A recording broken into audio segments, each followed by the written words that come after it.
All right, our next assignment is the stitching packet, and this is a 5-page packet. The very front page of it is the hand sewing page that you have in your bin that we completed a long time ago. So for the machine sewing, we're going to start with page 2, and that one is straight stitching lines, okay? And every time you stitch going forward, you are going to make sure that you do a back stitch at the beginning and a back stitch at the end, and that is like super important, and if you don't do it, I will make you redo it. So the first thing we need to do is stitch 4 straight lines with the machine set to width 3, stitch 1, length 3. Okay, so how we want to start this is we want to start by writing our name on our paper, not paper, on our fabric piece, and writing our period number. Okay, and that's super important because if you lose these, I'll be giving them back to you if they have your name on them. All right, so once you have your name written, and notice that we are using project fabric. It's in the assignment fabric bin on my desk. And then there's also practice fabric. Don't use practice fabric for the assignment. Okay, so the first thing we're going to do after we write our name is we're going to draw some straight lines. If you would like to use a ruler, you're welcome to, but you don't have to because the ballpoint pen is the best thing to use. And what's nice about it is it sort of settles into the grooves of the fabric, so it'll give you nice straight lines. And we need a total of 8 straight lines. So just go ahead and draw 8. They don't have to be separated. It doesn't really matter. Okay. So start like that. You are ready to get going. The next step is to make sure that you have your machine set up correctly. Go ahead and thread your machine, the whole top and the whole bottom. Make sure you have 2 different colors, a different color here from the color that you have in the bobbin. And then you're going to make sure you look at the settings here. Okay, so it's width 3, stitch number 1, and length 3. So every time you start one of these stitches, it's important to check your machine settings, okay?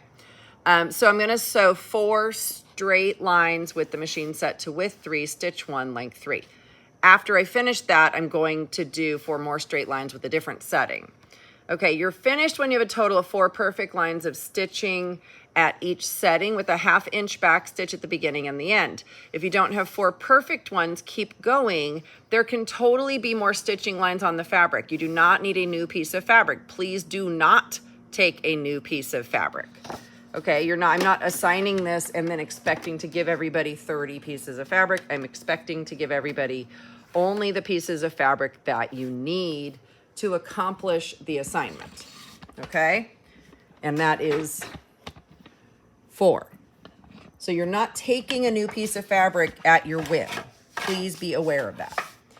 Okay, in order to get started, and we talked about the back stitch in class, so now we're going to put it into play. Hopefully you guys practiced it. You can take practice fabric and definitely practice if you would like to between this demonstration and sewing, but don't practice for the rest of your life. Practice once or twice and then move on. Remember that I have to cut all this fabric, so please don't just help yourself to a million pieces of both practice fabric and regular project fabric. Be conscientious of that. Okay, so I have it all set up, and I have it set up so my needle is going to, its first stitch is going to be right at the edge. And that is how you have to start sewing every time you start sewing. And the fabric might crunch up a little bit, and that is totally fine. Okay, so I'm holding the threads here because I'm gonna start sewing, and I'm gonna push the pedal and guide the machine to get started. After I've taken 3 or 4 stitches, you can let go of the threads. You should let go of the threads. Now I'm going to reverse by pushing this button here, and I'm gonna back all the way to the edge. Okay, and then I am going to go forward all the way to the other side of the fabric. And I'm going to stay as close as I possibly can to the line. If I am like a teeny tiny bit off, it is fine. And then I'm going to do a reverse at the end also. okay? Every one of these, I will not count it complete unless you have a reverse at the beginning and the end. You will need to redo it, okay? So every time you start, and this is just good sewing practice, hold the threads. If you don't, I promise you they're gonna get tangled up. Make sure your threads, and this is something yesterday I noticed a lot in class, you guys are not doing a great job of putting this under the presser foot every time you start, which you need to, okay? So hold the threads, start, go backwards to the edge, and then go all the way to the other side and back stitch. And you have to back stitch on both ends, okay? If it's not back stitched on one or the other, it does not count. Okay, so you're gonna do 4 of those. I'm not gonna make you watch me do 4 of those. The next step is, then you also need to stitch 4 straight lines with the machine set to width 4, stitch 2, length 3. So width 4, 2, 3. And I will say right now there's a handful of people in class who totally understand the settings, and I would say the majority of you are still guessing. So it's really important you know which one of these does what. This is the width, this is the stitch selector, this is the length. If you don't know that, like, test yourself. Like, you really truly need to know that. Okay, I'm going to hold my threads. I'm going to go forward about 4 or 5 stitches. I'm going to push down the reverse lever here. I'm going to go all the way backwards to the edge of the fabric. And remember, it only goes backwards if you're holding it down. It's not like a car. You don't put it in reverse. Okay? And then I'm going to go forward all the way to the other side of the fabric. And I'm going to push the pedal or the reverse lever again and finish up sewing all the way.